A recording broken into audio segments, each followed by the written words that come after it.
it's me, Ripper the Clown, the unpredictable cartoon character come to life. And today we lost the original Batman, Adam West. And those who know me and who have been close to me over the years know that Ripper the Clown truly loved Adam West. The 1960s Batman, to me, is the absolute greatest incarnation of Batman, with the 1989 Michael Keaton and Jack Nicholson version being a strong second. But that said, I wanted to give you my tribute to Adam West today, and my tribute is going to consist of reading a section from a short story that I wrote that was published in 2012 in my multi-award-winning short story collection, Dead Wrestlers, Broken Necks, and the Women Who Screwed Me Over.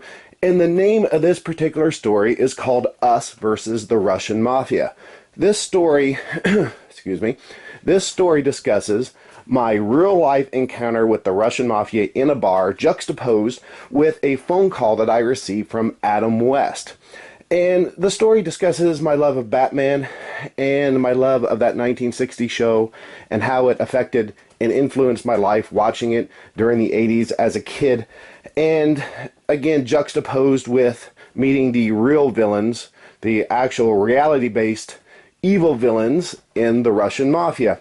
So I'm going to read you about approximately 2 pages detailing that phone call from Adam West. And I'll say this up front, if you like what you read, please check, or rather like what you hear, go to Amazon and check out Dead Wrestlers, Broken Necks, and the Women Who Screwed Me Over. And again, this is a short story entitled Us versus the Russian Mafia. Here we go. It was the midst of summer, and I was doing occasional freelance work for a pop culture magazine. At some point, I developed the idea of writing Adam West and requesting an interview.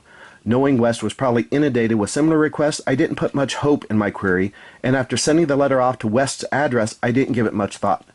About 10 days thereafter, it was a hot and humid July afternoon, and much to my chagrin, I had jury duty. Already a sweatball, simply walking from the house to the car, I was en route and mere miles from the courthouse when my cell phone rang, displaying an unrecognizable number. When I answered, the voice was instantly familiar, yet simultaneously unbelievable. This is Adam West. This was the Batman I watched as a kid. This was the superhero I sat cross-legged, 2 feet away from the TV screen, anxiously watching. This was the guy who consumed 18 videotapes of the Batman TV show I taped back in junior high. This was the deadpan actor who battled the Joker, who made corny puns, whose punches resulted in sound effect bubbles appearing in midair. The hero who was once pulled from the ocean by the Batcopter, only to find a great white shark gnawing at his leg, an attack that left no blood or rips to his Batman suit. Despite all the other incarnations of the Batman character, Adam West was the Batman, and he was phoning me. Holy shit, Batman. I tried to keep the fan inside me from emerging, allowing the journalist and professional to prevail, but it was hard, amazingly hard. Could Adam West hear me smiling? Adam West was extremely friendly and flattering, relaying that he received countless interview requests per week, but that my letter had touched him to the point where he felt the need to personally thank me. As he spoke, for the life of me, I couldn't accurately recall what I had written that was so damn special, but nonetheless his words were quite touching, and he agreed to do the interview, instructing that I could call his agent to set up the exact time and details. Yet I was a mere 5 minutes away from the courthouse, and not expecting an important call while driving to jury duty, I had no writing implements handy to record the details. Somewhat hesitant, I told West of my predicament. "Jury duty?" he queried. "Yeah, jury duty," I said with an obvious unhappiness. "Did you try to get out of it?" West asked. "No." Then it happened. He spoke immediately, without even the hint of pause. "Well, Batman would commend your civic-mindedness." I instantly started laughing. He didn't say anything prophetic or awe-inspiring. It wasn't philosophical or earth-shattering, but it was a funny line delivered by a true icon of television history, and done so with precision and impeccable timing. And to me, the line was absolute gold, his quirky words never to be forgotten. "Thank you. I'll be thinking of that line all through jury duty," I said, pulling into the specific parking lot designated for jurors. "Do you have my number on your caller ID? Just call me later tonight," Wes continued. "But before 7, because I'm going to dinner around 8. I believe that I am the first person to ever walk into jury duty beaming. I was probably, albeit slightly, elevated above the ground. Hours later, I got called into a jury pool and questioned by two attorneys and the judge regarding a rather unpleasant case. I swear the entire time I had a little smirk on my face because, alas, I was just privy not only to a phone call from Adam West, freaking Batman, but a personal and classic line.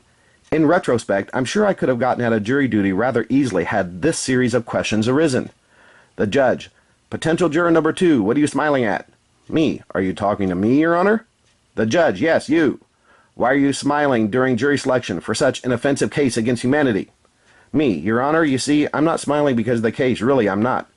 The judge: well, would you mind explaining exactly why you're smiling? Me: okay, well, on the way to jury duty, I received a phone call. The judge: a phone call from whom, may I ask? Me: Batman. I received a phone call from Batman. Yeah, I'm pretty sure that admission would have generated not only a muffled series of whispers throughout the courtroom, but an instantaneous release from all current and future jury duty commitments. So there you have it. That's my little tribute to Adam West from my book, Dead Wrestlers, Broken Necks, and the Women Who Screwed Me Over. That was just approximately a 2-page sampling of the short story, Us versus the Russian Mafia. And by the way, Ripper the Clown made his first appearance, his debut, if you will, in Dead Wrestlers, Broken Necks, and the Women Who Screwed Me Over. So again, if you enjoyed my little tribute to Adam West, it came straight from Dead Wrestlers, Broken Necks, and the Women Who Screwed Me Over. Go over to Amazon, check it out, read all the amazing reviews, and if you're so inclined, buy a copy. And let's face it, there's a lot of Doink the Clown and Ripper the Clown, and a lot of Doink the Clown came straight from that 1960s Batman TV show in Ceasar Romero's The Joker. And you know what? I just want to say thank you to Adam West for all of the countless hours of entertainment that he provided to me since childhood, and for that amazing and absolutely fantastic phone exchange that will live with me for the rest of my life. I am Ripper the Clown.